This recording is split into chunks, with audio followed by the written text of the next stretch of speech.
তো গাইস এতক্ষণ ওয়েট করার পর আমাদের ফ্লিপকার্ট থেকে আমাদের এই প্রোডাক্টটি চলে এসেছে। তো গাইস চলুন গাইস খুলে দেখা যাক যে আমাদের এই প্রোডাক্টটির ভেতর কী আছে। তো গাইস এটা আমার যতদূর মনে হয় কালার স্প্রে মেশিনটি এসছে এর মধ্যে। তো গাইস চলুন এটিকে আমরা কেটে ফেলি ফার্স্টে, তারপর আমরা দেখব যে কী আছে এর মধ্যে। চলুন গাইস আমরা ব্লেড দিয়ে এটিকে কেটে ফেলি।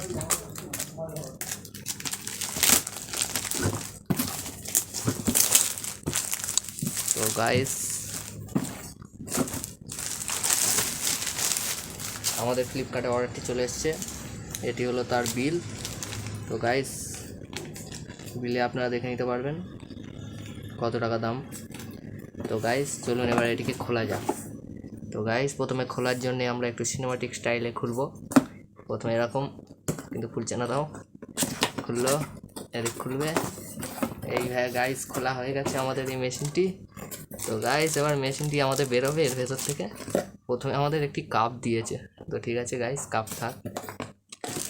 তারপরেই আমাদের তার এবং মেশিনটি বেরোবে গাইস।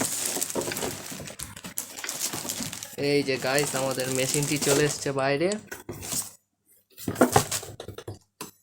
আর তেমন কিছু নেই, একটি বাকেটটা রয়েছে, আর কিছু নেই।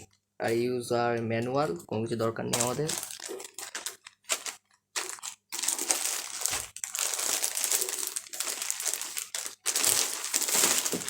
তো গাইস এই হলো আমাদের কালার স্প্রে মেশিন, যেটি চলে এসছে আজকেই, মাত্র একদিনের মধ্যেই বাড়িতে চলে এসছে।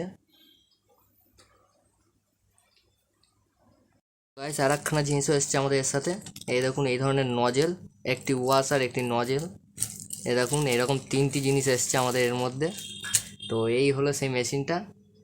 তো মেশিনটা ভালোই, একটু বিল্ড কোয়ালিটি খুবই ভালো, আর একটু বেশি শক্ত মেশিনটা, মানে বেশি ভারী আর কি। তো গাইস চলুন এটাকে এবার আমরা কাজে লাগাবো কাল থেকে। তো এবার থেকে আমরা কাল থেকে কাজে লাগাবো এই মেশিনটাকে এবার।